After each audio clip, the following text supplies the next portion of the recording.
Good evening and welcome. Cheryl and I would like to thank you all for joining us to celebrate Lindsay and Matt's marriage.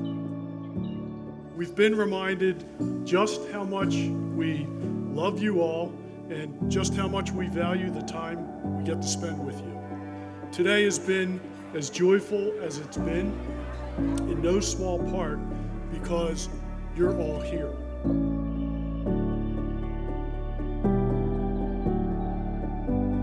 I'm told that once, when Lindsay was talking with her girlfriends, she announced that what she really was after in a man was, and I quote, a guy like Matt Prinn. Yes, you heard that right. Not Matt Prinn, a guy like Matt Prinn. If any other girl had said this, my interpretation of the remark would be that in her eyes, Matt must have seemed so perfect, so much the platonic form of a man, as to be unattainable by her, and that the best she could hope for was a mere approximation.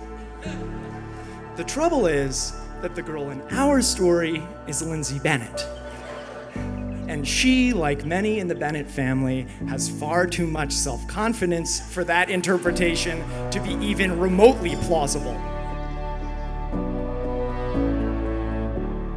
Brothers and sisters, it is with great joy that we've come here now to the house of God in front of His sacred altar to celebrate this holy sacrament of marriage with Matthew and Lindsay.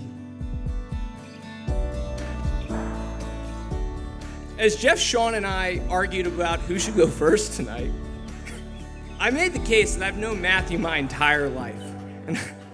And I've known Lindsay almost half of it, so I won out.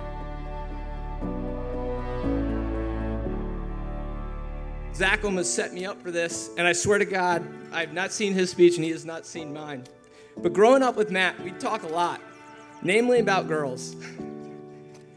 Our freshman year, our conversations about girls changed. Our conversations were strictly, man, I need a girl like Lindsay. She's the exact type of person I want to spend my life with. Talk about fate.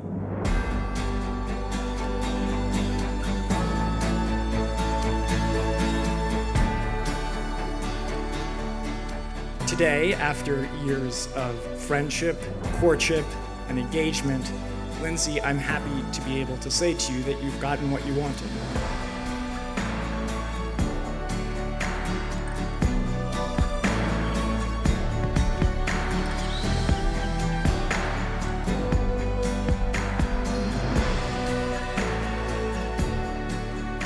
Matthew and Lindsay, have you come here to enter into marriage without coercion, freely and wholeheartedly? I have.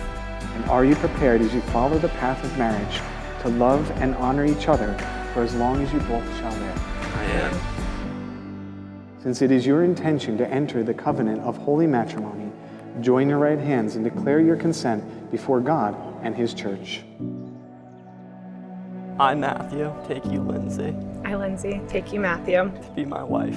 to be my husband, I promise to be faithful to you in good times and in bad, in sickness and in health, to love you and to honor you. all the days of my life.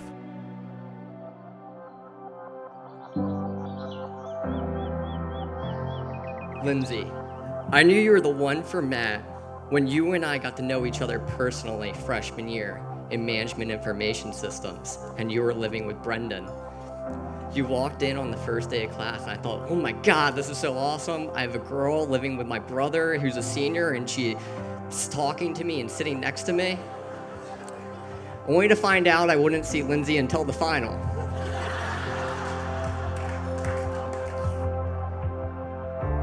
Matthew and I have been partners for the better part of 30 years. Growing up, we shared rooms together.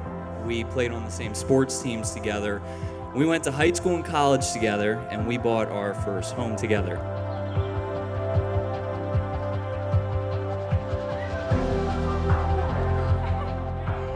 Our mom and dad raised us to be a man for others, meaning lead by example, help those who cannot help themselves, and always act with integrity. I have no doubt watching Matthew be a man for others for so many years that he will continue to do so as a husband and as a father. May the Lord in his kindness strengthen the consent you have declared before the church and graciously bring to fulfillment his blessing within you.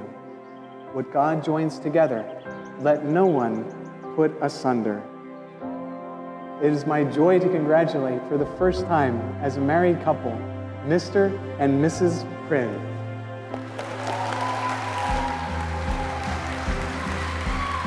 Matthew, Lindsay, we wish you a lifetime filled with faith, family, and love.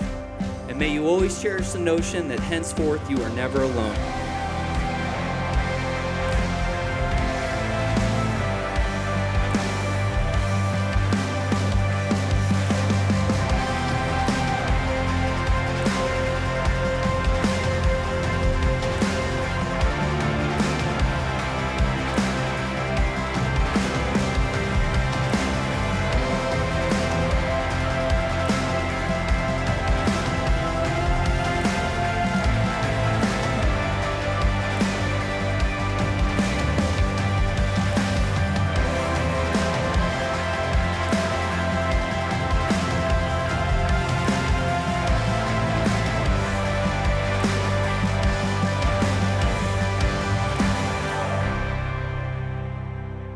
So, it is with a full heart and even some tears in my eyes that I now ask you all to join me in raising your glasses and drinking to the health, to the prosperity, and above all, to the happiness of Mr. and Mrs. Matthew and Lindsay Prynn.